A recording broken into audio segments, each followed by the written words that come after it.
Good morning. It is officially too cold to be out here, but too bad because we got work to do. So in this video, I'm going to be showing this SK800 Ditch Witch mini skid steer. Let's get to it. All right, so I don't know how well you can see this thing, but there it is.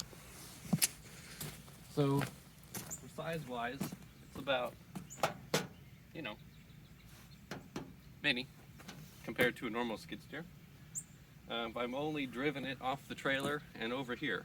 And if you've been watching my videos, thank you very much, by the way. But I just posted one yesterday of unloading it. So here we are, yesterday today. Tomorrow's yesterday. Yeah. So I'm kind of be going over the easy workability of this, and kind of the couple things that I found so far that were slightly strange or aggravating. So let me bring you guys over here and we can take a peep.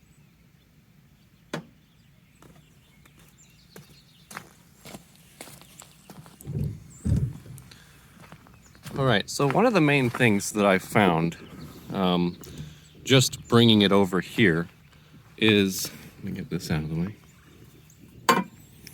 This is your throttle. So this orange guy right here, but it is extremely hard to move. And I don't know if that's just this machine or all the machines. You guys can let me know down in the comments. But it just seems like it's oddly hard to move. And when you're up here, it's even harder to move just because of, your leverage. But we'll go over the dashboard real quick. So these two levers here, this is going to be your left track and this is going to be your right track. So it's almost like a excavator, but rather than running them with your feet, you run them with one hand like this. This is your parking brake. It's a little confusing. Down is parking brake, so over here, and then up this way is parking brake off. A little confusing, couldn't figure it out when I was unloading it off the trailer, but got it figured out now. This little button over here is your glow plugs.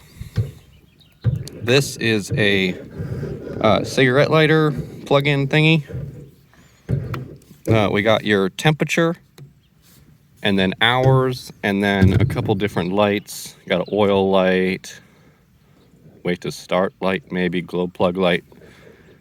This is your ignition. This is for if you're running a grapple or something like that where you need a third function. This would be for that. This is your loader controls. So back, which apparently they're locked out right now. But you guys understand the basic of that. I can go over that a little later. This is your fuel fill right here.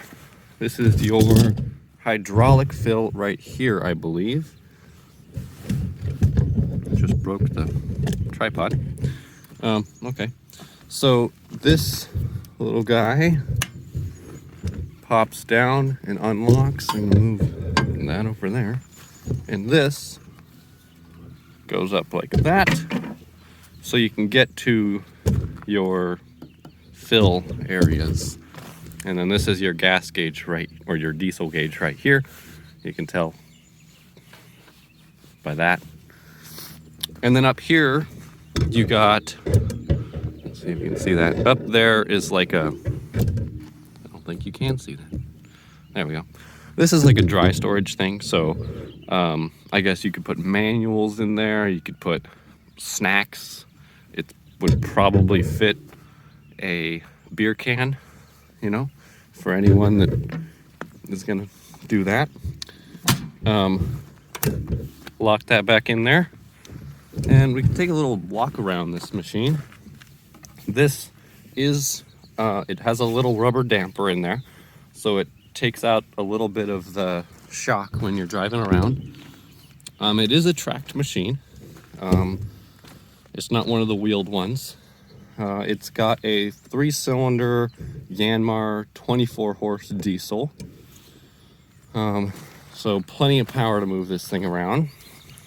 This one has the tooth bucket. It's not like an insanely big bucket, but I would say it's a pretty substantial size for the size of the machine. I'll get in here so you can kind of tell. I mean, it's much smaller than the bucket on the 1025R that we were just running, but it seems heavier duty. And that one didn't have teeth. And I wanted teeth on this because we're going to be doing some leveling in some very hard packed ground. So I wanted something that was substantial enough to dig through that. There is one hydraulic piston curling the bucket, and then there are two, one on either side, to lift the loader boom. This is your exhaust right there. It's actually pretty big. That was surprising to me. Yeah, there's not a whole lot else here. I can show you guys how to start this thing. And it'll be a cold start this morning, since it has not been running yet. Let's see if it'll actually fire up. My Yeti mug does not fit in the cup holder. So I don't know if I should complain to Ditch Witch about that or what, but just kidding. I'll find somewhere else to put it. All right, let's get to this. So key goes there. And we'll turn it on. There's a little red light on here. And I guess we'll turn that on. Can't see. There's like a little light that comes on when you push the glow plugs, but I can't seem to see if it's on or not. So I guess we'll see what happens.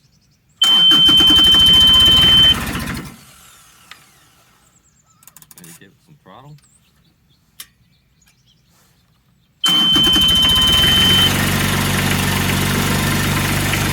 Got it. All right. Rolling coal big time with that start. All right. So the loader will operate with the parking brake on, but just the tracks won't move. So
I'll have to look at that off camera. The loader is not wanting to go up, and I'm not sure why. Maybe I'm not doing something, or maybe it has something to do with this foot thing down there. I didn't think that had to do with it, but maybe it does. That's weird. Is there like a lockout pin that I'm not seeing here? I don't know. I'll look at it off camera and let you know what I find later. But that's about it for this video. Just kind of wanted to go over the rental machine. I didn't get to do that much with the deer because it was pouring down rain the whole weekend and didn't feel like getting my camera out. So yeah, I'll do some more filming of it working this weekend and post that as well.